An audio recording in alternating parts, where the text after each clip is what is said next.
आहे. प्रत्येकाच्या मनात हे कन्फ्युजन असतं, ते या ठिकाणी मी तुम्हाला दूर करतो. या कन्फ्युजनला असं म्हणता येईल मनी माइंडसेट किंवा पैशाचं महत्व. दोन उदाहरणाच्या माध्यमातून मी तुम्हाला कन्सेप्ट ही क्लिअर करतो. समजा एक व्यक्ती आहे, ते व्यक्ती तुम्ही स्वतःला समजू शकता किंवा मी स्वतःला समजू शकतो. आपल्याला काय झालं, दोन ठिकाणाहून जॉबची ऑफर आली. पहिल्या ठिकाणावरती आपल्याला पगार या ठिकाणी भेटणार आहे 40,000 रुपये आणि दुसऱ्या ठिकाणावरती आपल्याला पगार भेटणार आहे 50,000 रुपये. मग स्वाभाविक आहे आपण कशाला हो म्हणताल, कशाला सिलेक्ट करताल, तर स्वाभाविक आहे 2 नंबरच्या जॉबला आपण हो म्हणताल, ज्या ठिकाणी आपल्याला 50,000 रुपये पगार मिळणार आहे. अशाच प्रकारे दुसरं एक उदाहरण घेऊया. आपल्याला एक मोबाईल घ्यायचा आहे. एका वेबसाईटवर त्या मोबाईलची किंमत दाखवत आहे 20,000 रुपये आणि दुसऱ्या वेबसाईटवर त्याच मोबाईलची किंमत दाखवत आहे 17,000 रुपये. आता आपण कुठला मोबाईल घेताल, तर नक्कीच दुसरा ऑप्शन आपण हो म्हणताल. ज्या वेबसाईटवरती मोबाईल हा 3,000 रुपये स्वस्त मिळणार आहे, 17,000 रुपयाला मिळणार आहे, त्या वेबसाईटवरून आपण तो मोबाईल परचेस करणार आहोत. या दोन उदाहरणातून आपल्याला काय कळालं, पैसे घेताना जास्त पैसे आले पाहिजे आणि पैसे देताना कमी पैसे मी दिले पाहिजे. ही एक आपली टेंडन्सी असते. म्हणजेच कळत नकळत इम्पॉर्टंट ऑफ मनी, पैशाचं महत्व हे आपल्याला लहानपणापासून माहित आहे. ठीक आहे, तर आजचा जो काही विषय आहे इन्व्हेस्टमेंट बद्दल विषय आहे, गुंतवणुकीबद्दल विषय आहे. त्याच्या अगोदर मी अजून एक कन्सेप्ट क्लिअर करतो. पहा, या ठिकाणी मी तुम्हाला बऱ्याच क्षेत्रातील व्यक्ती दाखवलेले आहेत. जसं की कोणी या ठिकाणी डॉक्टर आहे, कोणी शेफ आहे, कोणी या ठिकाणी नर्स आहे, कोणी सिव्हिल इंजिनियर आहे, कोणी वकील आहेत, कोणी शेतकरी आहेत.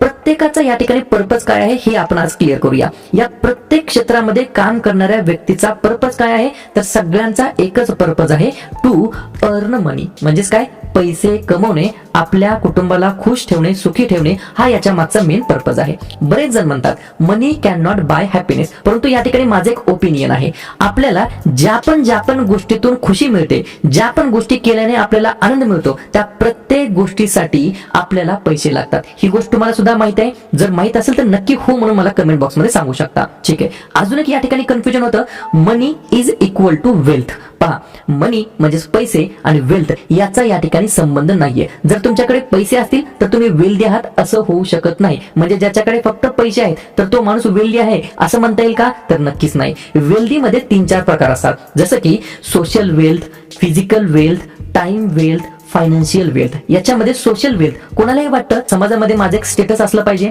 बरोबर. फिजिकल वेल्थ कोणालाही वाटतं माझं आरोग्य या ठिकाणी सुदृढ असलं पाहिजे, ठणठणीत असलं पाहिजे. कोणालाही वाटतं मला या ठिकाणी फ्री वेळ भरपूर असला पाहिजे, माझ्या फ्री वेळेमध्ये मी काही करू शकतो किंवा मला जे पण गोष्ट ज्या वेळेत करायची आहे ते मी करू शकतो, त्याला म्हणतात टाइम फ्री. आणि त्याच्यानंतर असतं फायनान्शियल वेल्थ. हे असतात 4 प्रकारचे वेल्थ.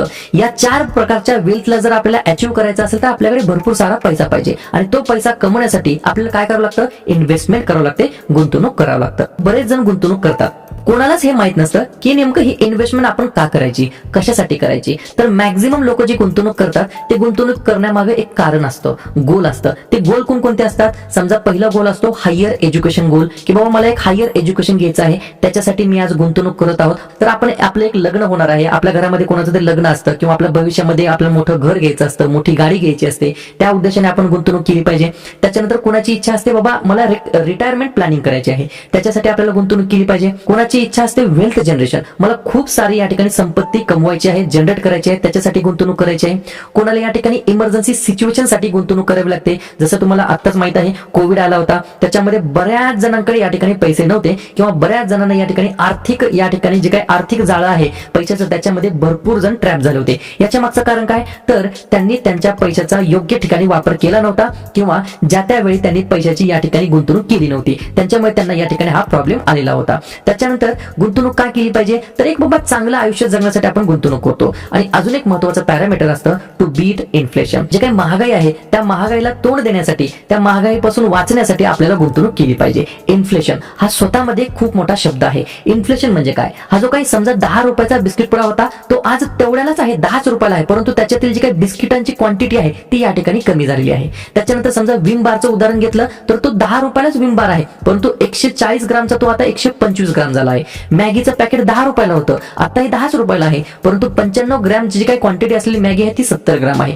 याच्यातून आपल्याला काय लक्षात येतं, एकतर कंपनी आपल्याला काय दाखवते, प्राइस तेवढीच आहे परंतु त्याच्यातील क्वांटिटी काय होते, कमी होत आहे. हे कशासाठी होते, तर ड्यू टू इन्फ्लेशन. ठीक आहे, जे काही भारतातील ऍव्हरेज इन्फ्लेशन आहे ते किती आहे, 6 ते 7% महागाई इन्फ्लेशन दरवर्षी वाढत आहे आपल्या भारतामध्ये. मग आपल्याला काय केलं पाहिजे, आपल्याला अशा प्रकारच्या असेटमध्ये आपण गुंतवलं पाहिजे ज्या ठिकाणी ऍटलिस्ट 6 ते 7% आपला पैसा वाचला पाहिजे किंवा वाढला पाहिजे. जर तुम्ही 6% जर पैसे वाचवत असाल तर काय होतं, त्याला म्हणता येईल वेल्थ प्रिझर्वेशन. म्हणजे ना तुम्ही तुमच्या पैशाला कमी होऊ देतात ना तुम्ही त्या तुमच्या पैशाला वाढू देतात. याला काय म्हणता येईल, वेल्थ प्रिझर्वेशन म्हणता येईल. समजा तुमच्याकडे 100 रुपये आहेत आणि त्या 100 रुपयाला तुम्ही काय केलं, 6-7% वाढवलं. म्हणजेच काय झालं, तुम्ही ना तुमची वेल्थ वाढवली ना कमी केली, फक्त महागाई सोबत तुमची वेल्थ तुम्ही तयार केली. त्याच्यानंतर असतं वेल्थ क्रिएशन. म्हणजेच हे जे काही 6-7% महागाई आहे त्याच्यानंतर जर तुम्ही 10%, 12%, 15% जर कमवत असाल तर त्याला म्हणता येईल वेल्थ क्रिएशन फेज. बरोबर. तर या फेज मध्ये कसं जायचं हे तुम्हाला मी येणाऱ्या व्हिडिओ मध्ये सुद्धा सांगणार आहे. ठीक आहे. आता आपण पाहूया टाइप्स ऑफ इन्व्हेस्टमेंट. आता इन्व्हेस्टमेंट म्हणजे काय आपल्याला कळालं, इन्व्हेस्टमेंट का केली पाहिजे आपल्याला कळालं. आता हे इन्व्हेस्टमेंट कुठे कुठे करू शकतो आपण याच्याबद्दल माहिती घेऊया. सरासरी मॅक्झिमम लोक इन्व्हेस्टमेंट कुठे करतात तर एफडी मध्ये करतात, बॉन्ड्स मध्ये करतात, सोन्यामध्ये करतात, त्याच्यानंतर म्युच्युअल फंड मध्ये करतात, स्टॉक्स मध्ये करतात, पीपीएफ मध्ये करतात, ईटीएफ मध्ये करतात, एनपीएस मध्ये करतात, रिअल इस्टेट मध्ये करतात. परंतु तुम्ही कधी विचार केला आहे का, तुम्ही हिस्टॉरिकल ग्राफ पाहिला आहे का, की बाबा आपण या ठिकाणी गुंतवणूक तर करतोच परंतु याच्यातून आपल्याला नेमका फायदा होतो आहे की नाही होतो, आपली संपत्ती याच्यातून वाढत आहे की कमी होत आहे, ही सगळी गोष्ट आपल्याला पाहिली पाहिजे ना. मग हिस्टॉरिकली जर पाहिलं तर एफडीचा रेट हा जवळपास 5 ते 6% दरम्यान असतो. बॉन्डचा जो काही या ठिकाणी इंटरेस्ट असतो तो असतो 4 ते 5% दरम्यान, सोन्याचा असतो 8 ते 9% दरम्यान, पीपीएफचा असतो 7 ते 8% दरम्यान, एनपीएसचा असतो 8 ते 9% दरम्यान, जे काही रिअल इस्टेट आहे त्याचा असतो 9 ते 10% दरम्यान, कधी कधी तर खूप कमी असतो. म्युच्युअल फंडचा असतो 10 ते 12% दरम्यान आणि स्टॉक्सचा असतो 12 ते 15% दरम्यान. मग जसं की मी तुम्हाला ऑलरेडी सांगितलं आहे, हे जे काही महागाई असतं, इन्फ्लेशन असतं, इन्फ्लेशन ऍव्हरेज 6 ते 7% दरवर्षी वाढतं. मग आपल्याला अशा ठिकाणी अशा इन्स्ट्रुमेंट मध्ये पैसे गुंतवले पाहिजे जे ऍटलिस्ट 6% 7%च्या वर आपल्याला रेट ऑफ इंटरेस्ट कमवून देतील. बरोबर का नाही. मग बरेच जण म्हणतात की एफडी मध्ये गुंतवणूक केली नाही पाहिजे, बॉन्ड्स मध्ये गुंतवणूक केली नाही पाहिजे, सोन्यामध्ये गुंतवणूक केली नाही पाहिजे. माझं एक पर्सनल ओपिनियन आहे, एफडी मध्ये तुम्ही गुंतवणूक करा, इमर्जन्सीच्या काळामध्ये तुम्हाला इन्स्टंट लगेच पैसे काढता येतात. परंतु जे काही असेट अलोकेशन असतं तुमच्या पैशाचं त्याचा काही ठराविक भाग, म्हणजे समजा तुमच्याकडे 100 रुपये असतील तर 100 रुपयातले 100 रुपये तुम्ही एफडी मध्ये नका टाकू, काही प्रमाण तुम्ही एफडी मध्ये टाका. जास्तीत जास्त प्रमाण तुम्ही कुठे टाकलं पाहिजे, ज्या इन्स्ट्रुमेंट मध्ये आपल्याला हायर रिटर्न मिळतात, जसं की म्युच्युअल फंड आहे, स्टॉक्स आहेत. याच्याबद्दल आपण येणाऱ्या व्हिडिओमध्ये नक्कीच कन्व्हर्सेशन करणार आहोत. ठीक आहे. तर अशा प्रकारच्या इन्स्ट्रुमेंट मध्ये आपल्याला इन्व्हेस्ट केलं पाहिजे ज्या ठिकाणी आपले पैसे हे ऍटलिस्ट इन्फ्लेशनला बीट करतील. जसं की मी तुम्हाला कालच्या व्हिडिओमध्ये सांगितलं होतं, बीएससी सेन्सेक्स आणि निफ्टी 50. बीएससी सेन्सेक्स मध्ये काय असतं, भारतातील टॉप 30 कंपन्या असतात आणि निफ्टी 50 मध्ये काय असतं, भारतातील टॉप 50 कंपन्या असतात.